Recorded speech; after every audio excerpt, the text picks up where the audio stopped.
There's a list that I've been compiling of movies that I haven't seen yet. And once I see them, I'll either keep them for the podcast or basically what I'm going to do is like a short video reviewing the film. No spoilers. So the first movie I'm going to review is Rashomon from 1950, directed by Akira Kurosawa. This is one of the most influential movies ever made.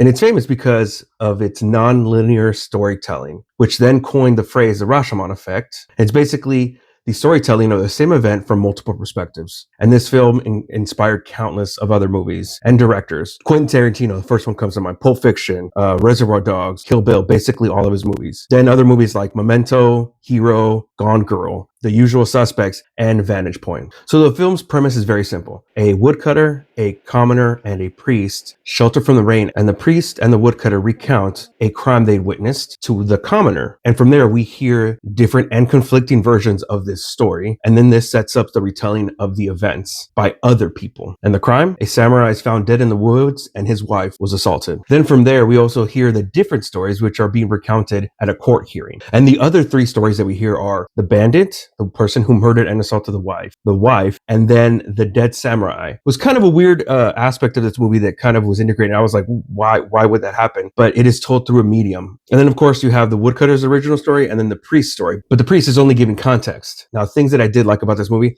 the cinematography is very striking. The very first shot of someone discovering the body is very beautifully composed. The score is also very excellent. In some instances, there is no score.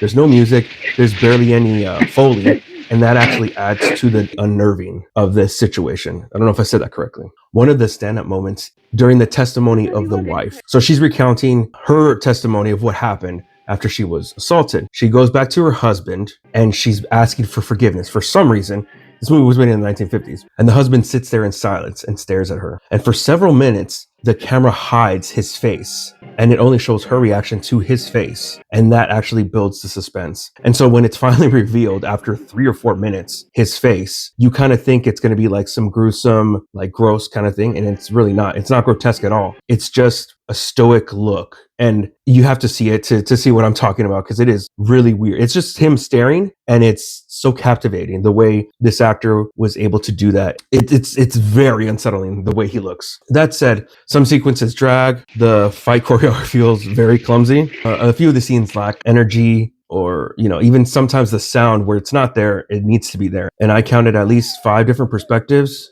and that felt like little too many. I guess that's the point. So you don't really know who's telling the correct story.